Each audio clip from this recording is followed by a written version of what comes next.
Ladies and gentlemen, welcome back to another edition of the Raptors 2K podcast. This is episode 17. Can't believe it's been that many episodes already. Brought to you by our friends at UberEats. Phil Visu, my man Shane on the left of me. Talk to me, Shane. What's popping with you lately, man? I'm feeling pretty good. It's February, is my month, so I got to show out a little bit.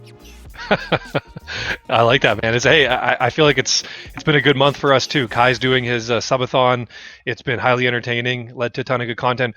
We had a cool thing in Atlanta last weekend. We did AMP night at the Overtime Elite game, nice. And that went off pretty much without a hitch. It was full, which was great. It's a really cool concept, and they're getting a lot of online viewership. But filling that arena on a Saturday night in Atlanta is tough, and we were able to do that, and then some. There was like mobs of people out front trying to get in. So yeah, that was cool. It's always good. Like I spent a lot of my time just working on stuff remote, so it's always fun to like get there in person, see the team, and meet some of the partners and whatnot. So I enjoyed that. What about you? What have you been working on? Oh man, I just been focusing on a lot of NRG stuff. We've been doing a couple things and having some good showings in like Valorant and Apex and stuff like that. And then for me personally, it's working on some content and chilling. That's really what it's all about right now. I'm sure we're getting to that point where it's gonna the travel is gonna be picking up a lot again too. So I'm just kind of enjoying the home life while I can. But no complaints, man. No complaints. I'm feeling pretty good. I feel that. I will tell you right off the rip, I'm very hungry. I've already queued up my order. Just so we're clear, I've already queued up my order. I haven't placed it yet because I like to keep this on the honor system. You know what I'm saying? Whoever wins, wins. But, yeah, nothing's fake here. No, except for my deliveries. we don't want to break the third wall or the fifth wall. Whatever wall it is, we don't want to break it. But yeah, I have ordered see behind the curtain. Bowl. Yes, a poke bowl today. They got a new bowl. It's an eel bowl. Okay, or an unagi for you tryhards. Okay, very good. Very hearty, and it's very delicious, and it's officially on this way. Attaboy. I think so you said we're on podcast 17, and I think that's probably 15 Poke Bowls. I'm a big fan. There was like one or two slip-ups where you went something a little less healthy. I am also going to go healthy.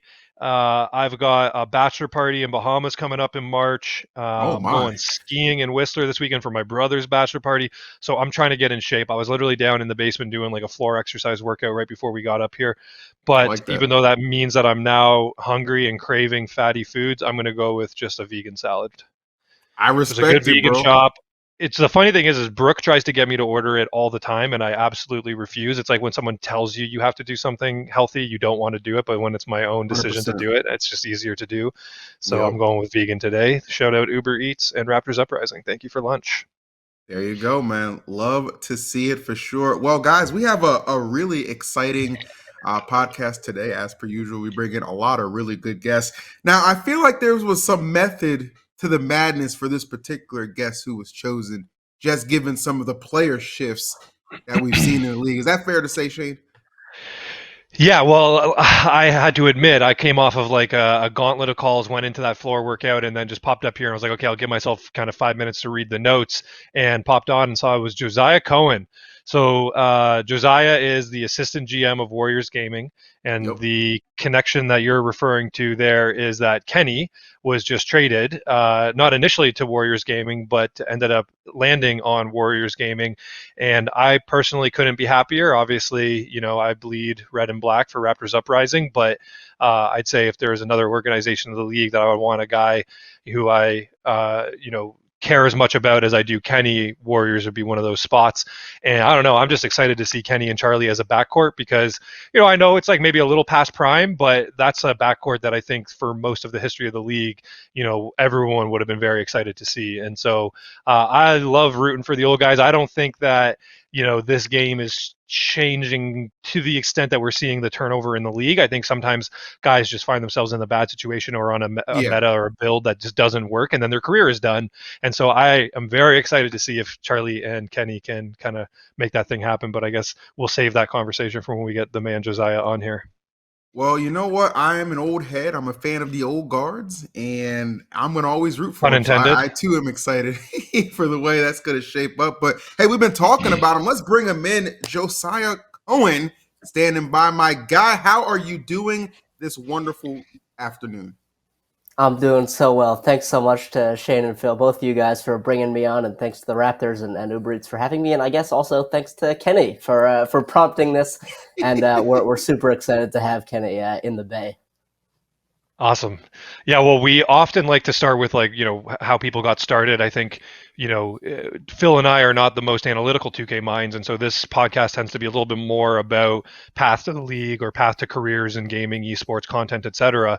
And so I'll tell the story of when I met you for the first time. So Josiah was actually, I don't want to undermine, were you an intern at Sportsnet at the time? Yeah, absolutely. So Josiah was interning at TSN, Sportsnet. TSN, Was it TSN? Okay, okay, okay. Keep us TSN. honest. Yeah, So yeah, and that's actually a better fit because Bell sponsors the team here.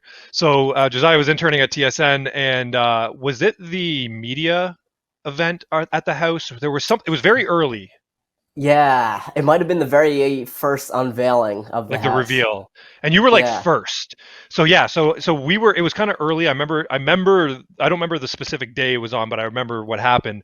So it was early. We were kind of just getting ready, and Josiah just kind of like walked into the house. He was young. At the time, he's definitely a veteran now of the league, but young and looked young, and he kind of walked into the house, and I think some of us thought maybe it was like a neighbor popping in, or we were like, hey, what's going on, man? And he was just hours before everybody, and anyway, introduced himself, and that was the first introduction. And I will say, I'll give Josiah credit. I think Josiah, you and I probably had a couple exchanges, early on coming out of that, where you were like looking for opportunities, offering services like writing services and stuff like that. And that year, I think probably more than any other year, I met more people who were like young and looking for a foot in the door, and bold enough to kind of go out and ask for help, but not actionable enough to actually go and do something and to kind of create a path for themselves. And I've said this before to others and probably to you. You were the epitome of like, you didn't really have anything going for yourself. You didn't have a name, you didn't have any traction or recognition, but like you saw an opportunity, you knew it was early stage, and I think you probably felt that people could come out and just kind of like work their way into relevancy, and that's literally what you did. And I'll let you tell the story of all the different roles you've had in the league, but at one point you were the official Raptors Uprising writer for us, and did a lot of really cool work in the beginning, and then ended up getting into the Warriors, and now you're the assistant GM there. So I'll turn it over to you. But yeah, I have a very vivid memory. It was a sunny day. You opened the door, the light came in. I'm like, who is this dude? And ever since then, it's been fun watching your career develop in the league. yeah. Thanks for the kind words. I honestly, knowing the person that I am, I don't know why or what prompted me just to walk in and start talking to the guys, but I did it, and I guess it worked out. But yeah, those were, I feel like, such an old head, as the community calls them now. Just having been around the league for so long, I was at the inaugural draft at MSG back in 2018. Now I was reporting on the league for Operation Sports, and then interned for TSN that summer after my first year of college, and wrote a column on the 2K League with a kind of a focus on the Raptors Uprising. And then in the second season of the league, 2019, I covered the league for Dimer, and I was the Raptors feature writer. And a huge thanks, obviously, to you, Shane, for giving me that opportunity. And kind of an underrated aspect of my development personally in the league as a whole comes from you and working with the Raptors that season, because people kind of knew me early on as a dimer guy, and now maybe it's more of an analytics guy. But I think just I didn't have a sense of the professionalism that would be required to kind of get me where I wanted to go, and where I didn't even realize I wanted to go in the league. But kind of having the structure that you help me work with as a writer for the Raptors Uprising was so critical and such an underrated part of my growth and my progress through the league. So those were great times, and it got me the chance to talk to all those guys in 2019 and get to know Kenny a little bit better, and all the other players as well. And from there, after that season, I started working with the Warriors, and have been with them for 4 years now, which feels really crazy to say, but every day I do feel lucky that I've had that opportunity, and all the opportunities I've had in the 2K League. Well, appreciate the credit or recognition, but certainly wasn't charity. And I can say one of the things that I knew we could do for you was tag you in the tweets that went out, written by. But that very quickly went from something we were doing for you and became something we were doing for ourselves, because you were just such a reputable writer for you. You were, again, the same way that we were kind of getting recognized for creating the best like video content, I would say, in the league at the time. People just knew like you were writing the most insightful, deep analysis of of the league, and so people wanted to read it. And we're talking about hundreds of clicks, right? That was just kind of the level of interest generally. I mean, we were probably getting way more clicks on our proprietary writing than any other individual team would get. But we always tried to keep it kind of entertaining and league focused. But yeah, I would notice the difference. When we would tag written by Josiah, it would just perform better than other content because your reputation kind of developed as quickly as it did. So yeah, congrats again on all your success. Yeah, you're putting out such good content and lining up good interviews that it made sense. It was a great collaboration, and we had the wrap up as well, which I think Right. also was a very effective content initiative and very enjoyable as well. Yeah, that's a good point to make, actually. So, and we've done this consistently. I would say, like, to people out there who are, I don't know, running their own little esports startup, or trying to, kind of manage a team as a means of developing some experience. One of the things that we really focused on early on was like how we could repurpose content in multiple different ways. So, for instance, Josiah would write things for us in longer form articles, which you obviously knew was going to end up being dozens or maybe hundreds of people who actually click through and read. But we could take snippets that were relevant, put them onto graphics, put a photo of the player he was talking about where he was outlining some sort of achievement or stat line that they had driven, and then use that as additional posts that would actually get a lot more traction on social media than like the full written articles would be. But then also just having those same similar faces and voices representing your brand, knowing that Josiah was representing us in the written content and he had a deep understanding of the team and the league, it made sense to get him onto like the live stream and video content as well, and kind of getting those familiar faces out there talking about you to the audience. And that helps. Repetition definitely is like the key to kind of creating a relationship and a brand with the audience. Yeah, absolutely, and the chance to work with Agent as well, with whom you've developed a further working relationship now, and I always, when I'm explaining the 2K League to people, which I do very often, every time I'm asked about what I do, I always talk about what we do with Warriors Gaming, and then usually I mention the Raptors or the Knicks as another initiative, but the Raptors have always done a great job, and it's always exciting when there's Warriors Gaming Squad, Raptors Uprising, GC matchups, or just shared experiences, because I think both organizations do great things in the league and for the league as a whole. I don't think anybody's gonna disagree with that. I mean, but like, I mean, obviously, it's great to get a synopsis of like how it all began for you. But like, looking current day, right? We were bantering earlier, talking about how you've kind of assembled this new team. So I guess my like main question is like, what was the main reason you decided to acquire Kenny, and what are your like big expectations? Like, do you think this team can go all the way, or like, I mean, obviously there's 3v3 and 5v5, but like, what are your expectations like going into the season? Because it's right around the corner.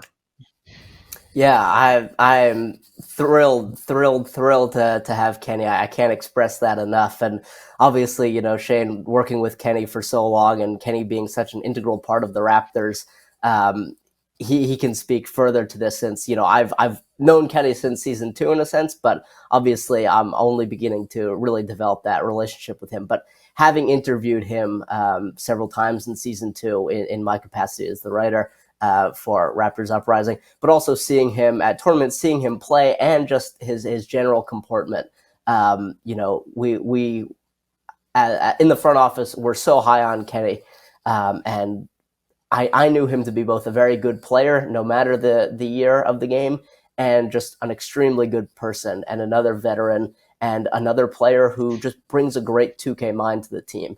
And he might be a little older than the average player, but he's just got so much wisdom and so much league experience, and still so much talent at the game, that it was kind of a no-brainer, honestly, to try and go out and make the trade with Dukes that we did. He'd been with the Raptors obviously for so long, and then the kind of rumblings right before the Dukes trade happened initially that maybe things were going to be shaken up a little bit, and then Dukes brought him in. And we started to explore possibilities, and we're thrilled that we did, since already having been in communication and talking with him and working with him for a little time now. On top of what we knew already, this just confirms everything, and it's really already been a pleasure, and we're very excited for what we can do this year with Kenny, because I think he raises our floor and he raises our ceiling on the court in 3s and in 5s, and that's not something you can say about every player. So his experience, his performance, his professionalism, throw out any adjective you want, and Kenny's got it, and we're really excited to have him. And is it clear cut locked? Like they're a backcourt duo, Charlie and Kenny. Kenny's so versatile, right? Like I always thought, Mm. the time would come. Maybe it would lean more towards these young stage guards type thing, but Kenny could essentially play for as long as he wanted because for all the intangible reasons you just outlined. But also he's just so generally skilled and he's such a good defensive player that like there's a bunch of Mm-hmm. different positions he can move into and move out of scoring necessarily. And maybe you can say, hey, we're still figuring it out and we can't reveal that. But is it in your mind? Is it kind of a lock? They're going to be a backcourt duo together, him and Charlie. I think we have so many great options with the team that we have, and we've also got Mama I'm That Man, who won Oh, MVP you still before have Kenny Mama Mama. did. too?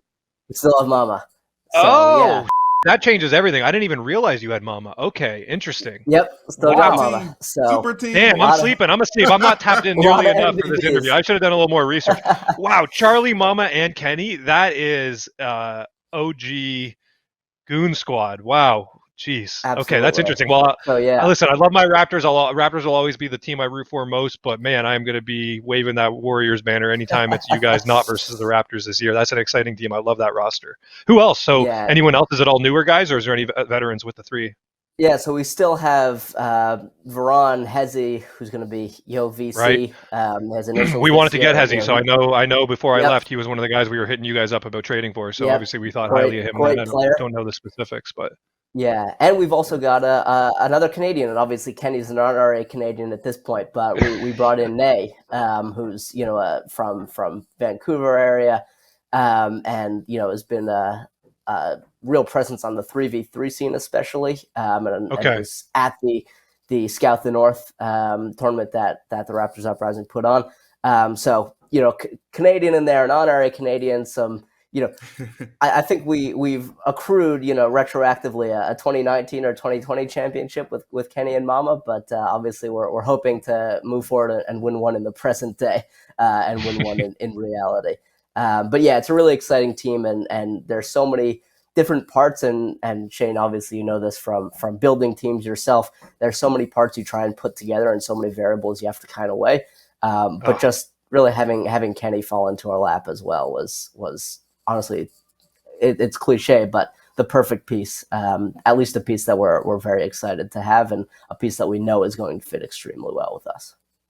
so this is the cadence in the interview where I'm supposed to pause and let Phil ask a question, but I'm just like this, so I'm gonna, take over control here in another question.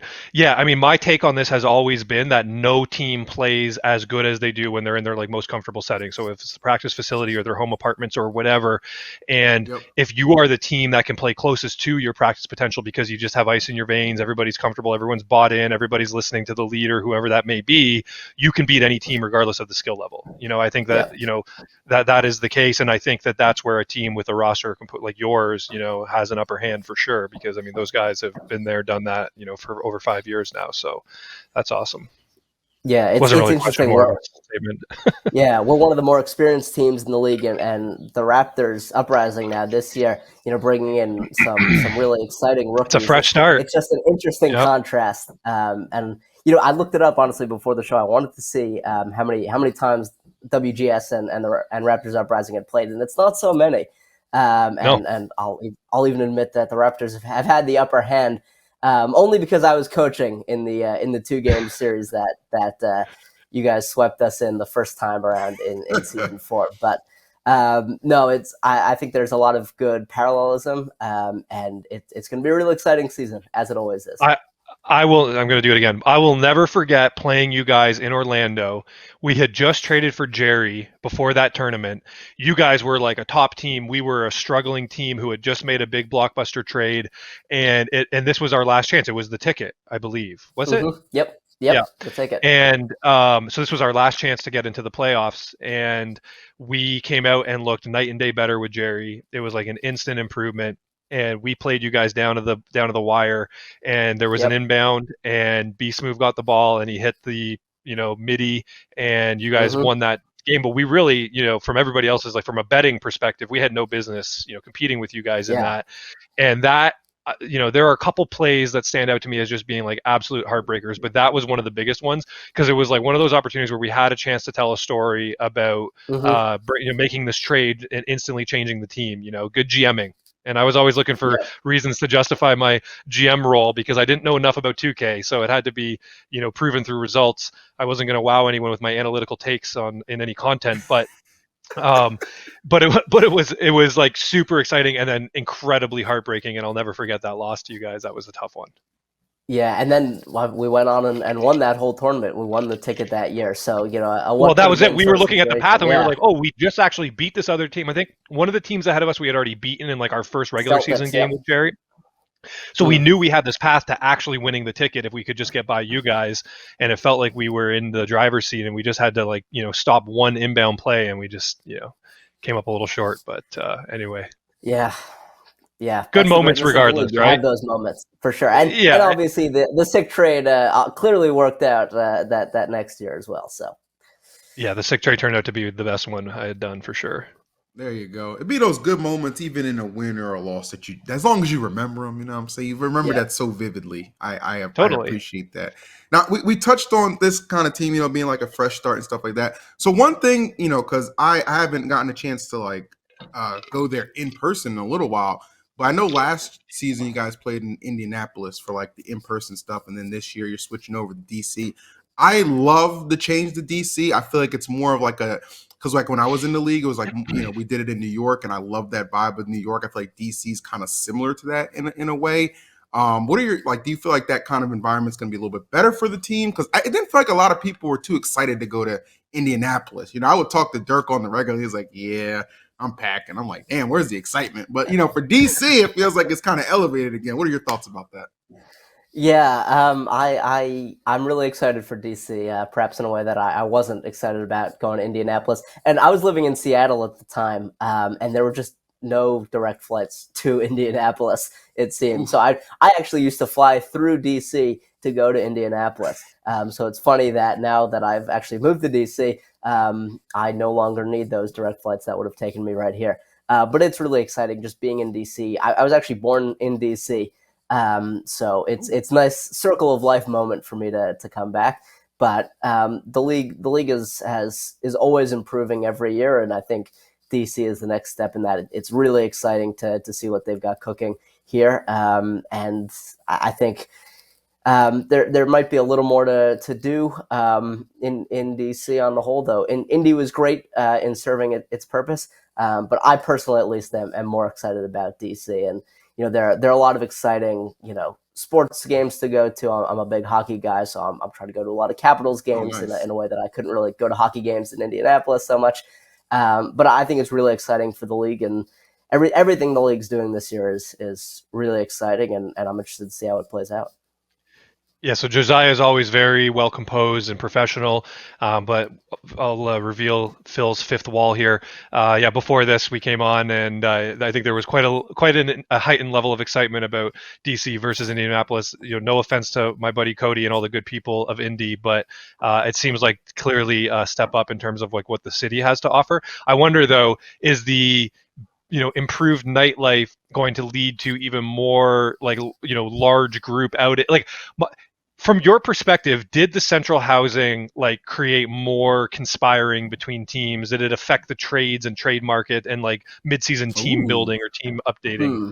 last year? spicy right now. Okay. That's a great question. I think 1 year of sample size is probably not quite enough to actually answer that question sufficiently.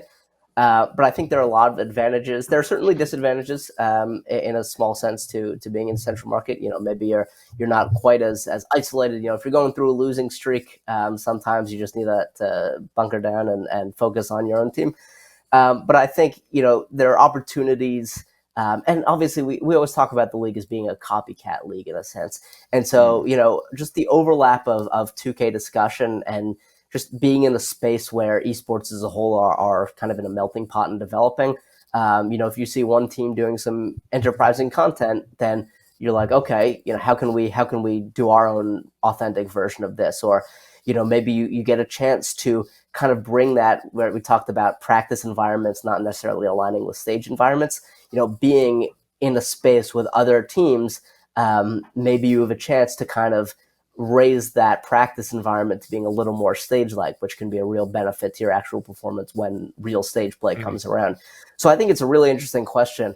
And I think honestly, we still don't know the full answer, and it'll take more time and experience, especially with the central market itself actually changing year over year. Right, we kind of knew the advantages and disadvantages of Indianapolis, and we're still going to have to learn the advantages and disadvantages of DC and how those compare to Indianapolis. So that's an excellent question, and it'll be interesting and I think clear cut in finding out as the season progresses.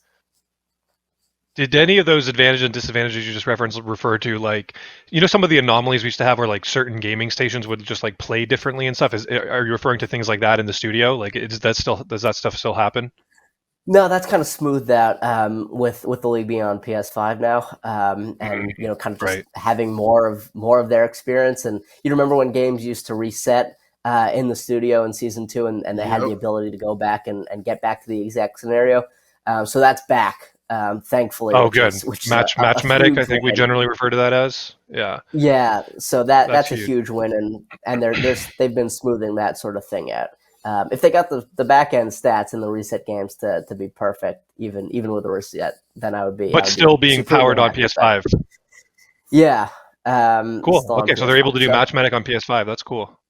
yeah, so that's huge. That's a big Yeah. relief. And honestly, season three, right, 2020, there were so many reset games just with the instability of the Oh, entire situation with COVID and playing from home for everything. And those went down drastically in 2021 and continued to go down statistically in 2020. So none of nice. those problems, which is excellent. Huge dub. Love to hear that. So I know like another change is isn't it like 3v3 goes first and then 5v5? Is that correct? Okay. Yeah, Yeah. you mentioned you like a lot of the changes that they made this year. Does that Yeah. you aligned with that thinking, Josiah? Yeah, again, it remains to be seen. I might feel one way right now, and I do feel one way right now, and that might change based on how we perform. I think last year was kind of tricky and going back and forth between the two game modes. You'd have a tournament of 5v5 and then a tournament of 3v3, and then you'd be right back to 5v5. And if you made a deep run in either tournament, that would just cut down on your practice time for the next mode. So I Mhm. think this is a good thing to try. Obviously, it'll because I'm a 5v5 guy at heart, so it'll be kind of unfortunate not to see it for the first couple months of the season, even though teams are still going to be practicing it and whatnot. But I think just the ability to kind of lock in fully on a particular game mode, and let's say you suffered a heartbreaking loss in 5v5, one of those buzzer beaters, then you just have to try and bounce back and focus on 3v3, which could be tricky. So Yeah. now it's more so you've got the full flow of the season. It's just condensed and split into two parts. So I think it's a good Mhm. move. I'm interested to see how it plays out. If a team struggles in 3v3, will that still have ramifications for their 5v5? It remains to be seen. But it's worth the try, and I'm frankly just excited to get it started since we weren't the best 3v3 team last year, and this year I think we've taken some good steps to be better. So I'm Yeah, I was excited to gonna see how both say, modes play out. what mode do you guys feel like you'll do? Do you feel like the team will do better in overall? Do you have like a pick on that or? Obviously, I'm going to sit here and tell you that I think we're going to be pretty solid in both modes. Sure. But I think we've always been strong in 5v5 for the past 4 years. We've been playoff contenders in 5v5, and 3v3 last year was a real learning curve, and we had to make some serious adjustments, both as players and as a team as a whole. In terms of our preparation and how we thought about the game and how we thought about the league. So I think we're going to be much improved in 3v3. Obviously, adding Nay, who's got a lot of accolades already in 3v3, he's going to help. But I think everyone from the top to bottom, from Rustin, the GM, down through the entire organization, we're even more locked in on 3v3 this year. So I think we're going to be improved in that. And obviously, we're always looking to do even better in 5v5 and finally get over the hump. So I like to think we'll be good in both. And you never really know until the season starts, but I think the pieces are there. This may be overthinking it entirely, but one thing that just dawned on me with this starting the season 3v3 and having rosters of 5 players. So, I mean, you learn a lot about the people who you drafted in the beginning of the season, right? And, I have found, even when you feel like you've done an exhaustive interview process, like sometimes you just really don't know what you're getting in terms of a personality, how ready they are to be a professional and to follow a schedule and all that kind of stuff. And I think, I certainly use the 6-person rosters, 6-player rosters to my advantage all the time, and being able to move someone out of the starting lineup was always, a key tool to kind of help control, behaviors that needed to be controlled, right? Or problems that needed to be Yep. worked out. So I wonder if having this, go first means that gives, GMs and coaches a little bit more of that kind of control. Like, hey, misbehave, don't fall in line, don't show up on time, etc. You might just be out of the 3v3 lineup, and then that helps give you a little bit of a window to kind of manage all those egos and get everybody marching in the same direction, by the time 5v5 rolls around. Yeah, that's a great point. That's Phil. That's why we pay Shane the big bucks, right? And that's why he's. As long as we consider Shane the coach for 2020, then he's the most successful coach in league history, and this is why. That's a great point. I And was the yeah, assistant obviously coach. Bell personally. 5 was really the head coach. No, take the accolades. Take the accolade. Yeah, Yeah, no, it's a really banners good banners point, and hang I forever, think they say, right? indeed they do.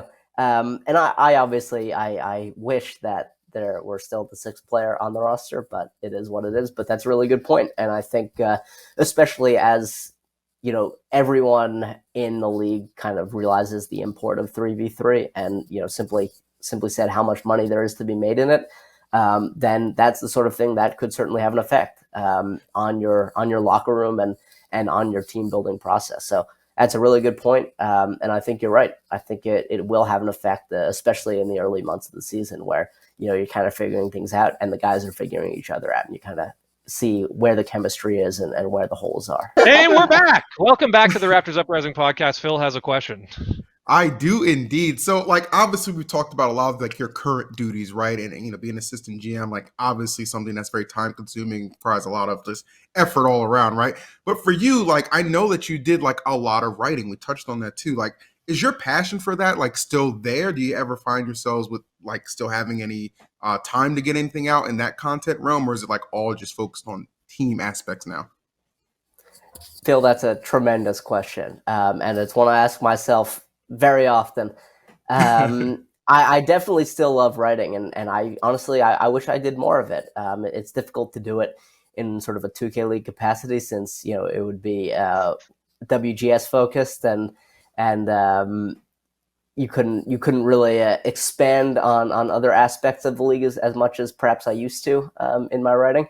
But I definitely love doing it, and I love to do it outside of the league and write about other sports and other things. And I've kind of made some. I've kind of added making graphs and whatnot as sort of a quicker form version of content. Yeah. Even though I don't put out so many of those now, and obviously not so many 2K League ones. But that's a tremendous question, and I do miss writing in a sense. And I really hope that as soon as possible the league gets to a point where it's big enough to where writing about the league is a common phenomenon, and where people who write about the league can sustain themselves solely by writing about the league. Since it's very much still a startup and it's still very much growing.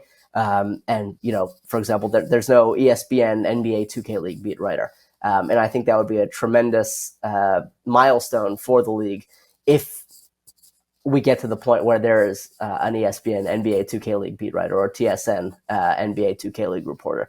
I don't know. Maybe depending on how soon that is, maybe I'd have to think about picking up my old keyboard, as it were, and keyboard, and writing about the league again in a more full-time capacity. But it was perfect while I was in college. While I was writing so much, I was writing papers for every other class. It was a great thing to do, and I had to do a little less editing for the 2K League stuff than my school paper, so it worked out. Skills were sharp, and like my old CEO once said to me, if you want something done, give it to someone who's busy.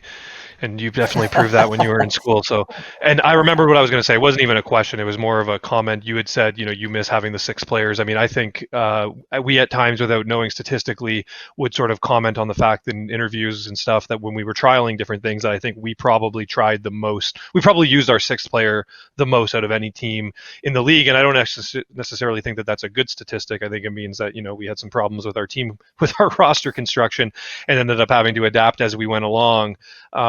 But we definitely did. And I think, I miss it too, because I think it created opportunities for people in the community to continue to be involved in the 2K League who otherwise wouldn't, who bring things to the table outside of just being like one of the top 20 something most skilled at that particular position, right? And I think the sixth Yeah. player created an interesting role and dynamic, and I understand for financial reasons kind of why they moved away from it. And in a lot of cases, just moving around a team of 5 versus a team of 6, it changes things from like a travel and logistics perspective as well. But yeah, I also do miss having that sixth player. I mean, that was a tool that we used all the time. And most importantly, again, for just like controlling those things that you need to control, like the threat of being benched, and doesn't have to go through like a whole process of moving someone like literally out of market and bringing in someone from a league bench. Like all of that is very convoluted. And I think, the league has always struggled with, I think, the quick path that people take to get here, right?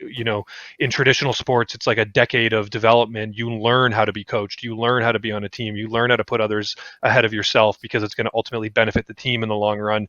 And I think the 2K League really struggles with that a lot, always did, for us. And I think we prided ourselves in, running a tight but fair ship. So we had players kind of fall in line, but also understand that we were doing it for good reason, not because of bias or, being, particularly targeting any particular player. But it definitely was a lot easier when we had that sixth player. Yeah, and you guys made tremendous use of that sixth player, obviously, in 2020. But I think, if you look back at 2021, which is the last year that 6 players were in the league, 22 out of 24 teams played their sixth player. Right. And the 2 that didn't were Daw6 and Maddie, both of whom are still in the league and highly respected at their positions and were frankly vital. I can, that being the year that I did a little bit of interim coaching, I can speak so highly about Maddie and how important he was, even though he didn't, play an official game for us. He was critical. His presence was critical in, kind of helping us balance out that season when we had 3 rookies on the roster. So it's unfortunate, as you said, there are reasons for it, certainly.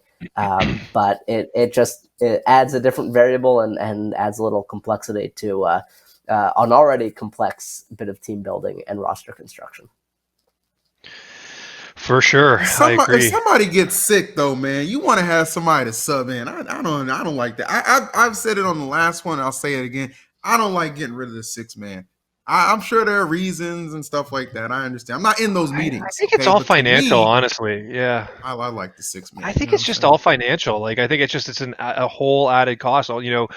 As Josiah said, like the league is still in its infancy, and I think to be honest, you would like to see it be even further ahead from an audience perspective than it is right now. But there's also like, this is like an exact example of like the tortoise and the hare in my mind, right? I think the 2K League has all these tailwinds going for it that are going to allow it to sustain itself long enough to the point where we get through like a full generation of esports fandom. And that's when I think, the titles that have survived that long will just be established, institutions and, will be kind of untouchable at that point. I think right now, even though you don't have, the largest organic audience, there's so many ways that brands want to activate, through the parent brand, but to target a younger audience. And gaming is such an easy, interactive, low cost way of doing, experiential marketing, content-based marketing, et cetera, that it just makes a ton of sense. And, I think we've talked about it on this podcast, and anyone who follows the league knows there's like this, what we used to refer to as like the third rail in the 2K League, which was like a clear distinction between what NBA teams, players, etc., can do to promote 2K League teams because of the CBA, right? And the CBA was negotiated prior to the development of the 2K League. But as those walls come down, and I think as like the threat of the 2K League cannibalizing the NBA really, has kind of subsided to probably nothing internally, because they realize these are 2 very different things at 2 very different stages of development. I think the 2K League is going to really benefit from those walls coming down, because again, it's all about how do we get brands to fund the creation of cool campaigns, interactive experiences, great content, etc. That's what's going to grow the audience. It's not necessarily just trying to growth hack Twitch viewership. Right. And at the same time, I think there are some Twitch viewership growth hacks that should be employed. I think, rather than focusing on like the esports carousel on the homepage, we should be focusing on people who actually stream to thousands of 2K players today and try to get them aligned. Selfishly, AMP, I think, is a great vehicle through which we can, do that. And, we'll continue to kind of explore those opportunities. Obviously, I have great relationships with everybody at the league still, and so we'll see. Maybe something will happen on that front later on down the line. However, producer Johnny has put together a great question here in the doc, and I think we might be able to hang on this for a minute or two, or a couple responses. But let's throw it to you first, Josiah. If you were the 2K League commissioner for a day, I guess other than adding back the 6th player, what is one thing that you would change in the league? And don't even limit it to one thing. What would you change if you were suddenly the 2K League commissioner? If you were suddenly BD? Yeah, I shouldn't. I guess I shouldn't have tipped my hand there on the 6 player front. But no, that's obviously it's a fantastic question, and there's so many things. BD does a great job, and there are always so many improvements that are either already in the works or could be in the works soon.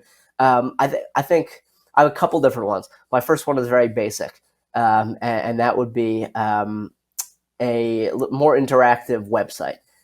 Because I used to report on the league, obviously, and so I know that if you search the NBA 2K League up on Google, your first hit is the website. And I think that with a lot of the great content that's being done by teams and that's being done by the league, sort of bolstering the website and retaining first-time visitors to the website is of critical importance, since that's the first and best resource online to learn about the league. And so I think boosting that and fully fleshing that out, that would be step one. That while I guess we're working on the bigger stuff. In terms of other bigger changes, I mean, obviously the league has done a really good job expanding. I wish we had more international players in the league and more international teams in the league. And obviously this year, NBL, the Australian Basketball League, they've got a team in the league, which is fantastic. And their point guard is an Australian player. So developing initiatives like that would be tremendous. And, continuing to kind of work on that third rail, as you already touched on, Shane, with NBA crossover and NBA player crossover. I would love to be able to, just hear about the 2K League in NBA broadcasts. If you're watching an NBA game, and obviously the commissioner doesn't have a magic wand to wave and be able to make this happen. But how cool would it be to hear, Mike Breen give a bang for a 2K League shot, even maybe that beast move shot, stuff like that. There are a lot of small things. But the league's really done a lot of great things and continues to do a lot of great things and gives a lot of people great opportunities. So it's a great question. And I honestly sometimes, being in the league for so long and really being on the inside, both in terms of, looking for news scraps early on and, now being fully on the inside as someone who works for a team, you kind of like hear about all the ins and outs of the league and you know what's going on so much. That sometimes it's tough to take a step back and say, wow, all right, we started here in season 1 back in 2018 and here are the big developments that have happened since then. So there are a lot of small things I would change. In terms of big things, I think the league's on a really good path. And I think we'll continue to be on a really good path with the things that are in the works that are happening this year. And hopefully as they maintain their relationships with the OGs of the league who go on to bigger and better things as well with, I don't know, random acronym companies starting with A, etc. And keeping in touch with the old guard and the old commentators. I mean, Mike Breen saying bang on commentary is not the same unless Phil is there backing it up with some commentary. Now that would be a 2K League reunion I could really go for. For sure. What about you, Phil? Any thoughts on what you would do? You know what? Honestly, I think for me, and this is always something I just thought was just like naturally done, but obviously I understand like there's rules in place that have to be, revisited and reworked. But yeah, I mean, cross-pollination would be so, so cool. Like the one thing I always hated about like season 1 and 2, and I don't know if it's still a thing, but like we weren't really supposed to reference current day players, like when comparing anybody or something like that. Which was funny because I remember like Hood had this whole piece about how he's the 2K LeBron at one point. You know what I'm saying? So I always thought that was I remember that Sports Center. Yep. That was crazy. Yep. That was like Yep. Hood came in and lit the 2K League on fire for like 2 months. Yeah, it was crazy, Anyway, right? But I always thought that was really good. Like it was just like random cross yeah, pollination exposure, and if that becomes something that could be more consistent, I really think that could be really strong, and it could maybe entice more, official NBA teams to get, more so involved because like, oh, we can use these means of I actually, what I'm saying, showing and exposing people, our fan base, yeah. and just it just generates more. It just generates more excitement, more eyes on the league, and I just think it helps it continue to snowball because I do think there's just so much opportunity there. We just have to be able to like take, full advantage of it. But of course, I'm not qualified for any of these actual decisions. That's just my thoughts off the top. You're plenty qualified. You've been around the block a million times. You've seen people come and go and succeed and fail. I know you know what's going on in the space. Yeah, I mean, I think for me, there's the two big ones, and it's funny. Sumit listens to a lot of these, so maybe he'll listen to this one, and I think he'll probably smile when he hears you talk about the website because, like, enhancing the website's been a big beat for him behind the scenes for years now. And I don't think about the website that way only because for me, it's like I know that the traffic is going to be that little. However, I think that there's like the quality of the traffic matters, and so I think with the website, you're probably anticipating whether it's journalists or fans who are actually, self teachers who want to go and really learn what it's about, or brands, right? Brands who are evaluating, investing in the space. So I think, in comparison to a social media impression, the quality of the traffic to the website is probably significantly more valuable to the league and whatever opportunities they may be, those people may be pursuing with the league, whether player or brand or whatnot. But to me, I think about like the big levers that are really going to just like scale the audience, right? And I think there's two.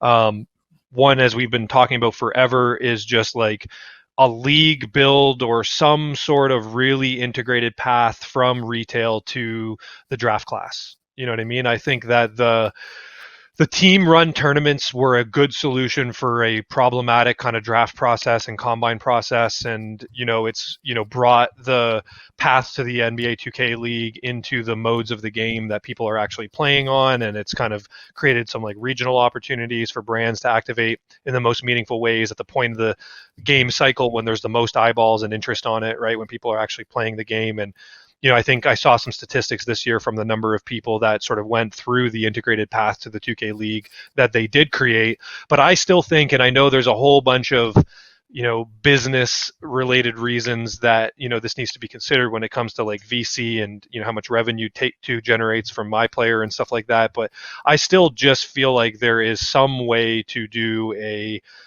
paid DLC, or some sort of a path within Pro-Am My Player to get to a point where you unlock an archetype based, build. And it plays Hmm. really balanced, and it plays like the 2K League. And I think you have like positional space stats, and you have leaderboards, and I think you accomplish something within that build of the game, and that kind of gets you up onto a draft board, right? And now you're in the draft class, and now you're eligible. And I think at that point you probably reinforce that with the regional tournaments run by each of the franchises. I think there's probably a world for multiple paths to exist, but I don't know, that there's opportunity there. And I would love to be on the Definitely. inside of Take-Two and like really just put together the strategy of like, what's the world of opportunity, what are the considerations we need to go through, how could this affect revenue.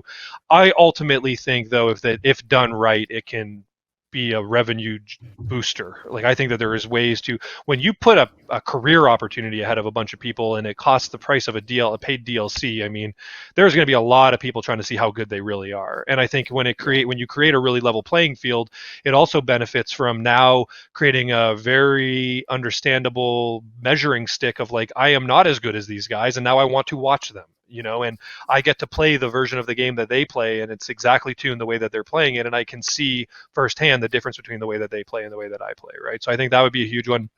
And then I already alluded to it, and this is honestly not because I'm in the creator influencer space now, but I just think that even though 2K streaming is not enormous, there's enough of it that you could create a groundswell. And I'll be honest, going after like the Kai Cenats or the XQCs of the world is very, very expensive, but there's a pretty significant fall off in terms of the cost of getting co-streams when you drop from that down to like the levels of the biggest 2K streamers. And so I really think there should be a concerted effort to hire a roster of co-streamers and actually get the 2K League in front of a real 2K audience on a recurring basis. Not just like one-off pop-up events, but sustained exposure. I think is like the number one thing that we need on Twitch Mm. right now. like So that. those would be the two things I would really look at. And then, yeah, I mean, from a competition structure perspective, I think like I was on the competition committee. There are always strong opinions I held that I think I would love to dig into. I'm too far removed from it now to know like if this splitting up the 3v3 and the 5v5 makes sense or if it really should be integrated or whatnot. But, that would require me getting more in the loop again and, having more clarity on the whole landscape before I could kind of form any opinion. But yeah, absolutely. And just to touch on a couple points you made, I think it honestly goes hand in hand with the website issue, which is kind of symptomatic overall of just the ability to kind of retain a new viewer. And I think, let's say a new viewer watches the 2K League broadcast for the first time. Awesome, fantastic. I feel like the job isn't always done when that happens. Let's have the ability to have that new fan, right, find out more about the league through the website. Let's have that new fan who might also be a fan of this 2K streamer be able to watch that streamer and watch league content done by that streamer, or just kind of have this these multiple points of entry for new viewers, and not just points of entry, but points of retention and points of developing them as fans. Since it's great to build up kind of an ecosystem and a thought about bringing in new players, but as well, I think the more the league can do to grow the sense that, all right, we don't just need to sell people to watch the league based on, all right, they have a chance to make the league, but also in the sense that they can watch the best 2K players in the world and develop the market for that and develop the appreciation for that. So it's a retention thing, I think, on the whole, but you make a lot of great points, and I think the league is starting to take steps in that direction. I think the league will continue to take steps in that direction. Yeah, that's a good point. You mentioned retention. I mean, I think the league has a really good product. I think if you're into it, it's a really good product, and all of the teams have stepped up and created better content, and you get to know their players. But I hear what you're saying from an onboarding perspective. Like even just a simple like who are the stars of our league type header, and you just have like video profiles of like meet Bear, meet Kenny, meet whoever. I think that is great to think about, and yeah, that would be an awesome and I don't know if you guys just heard that, but my doorbell rang, and that means once again my delivery has beat Phil's delivery. I'm going to walk here, and you got to compete, Phil. Wow, you delivered it all the way up to my office again. I'm glad my dog didn't bark. That's amazing. Thank you so much. I've got my vegan salad, and I've once again won the UberEats delivery race.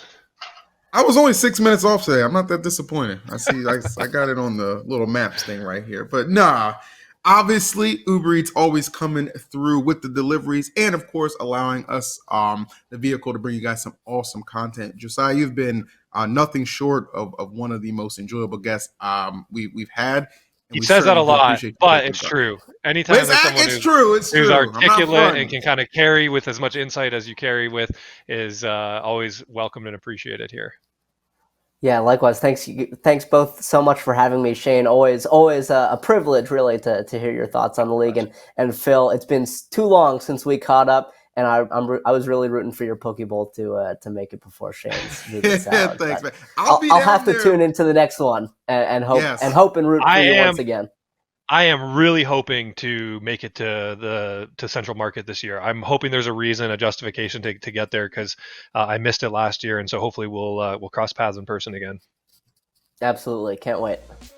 All right, guys. Hey, guys, thank you so much. This has been another awesome episode of Raptors 2K Podcast. Again, brought to you by our friends at UberEats. Make sure you like, comment, and subscribe. Thank you to our guest, Josiah, my main man, Shane, the greatest co-host on the planet. And, of course, you guys for watching. Have a good day, and we'll catch you on the next one.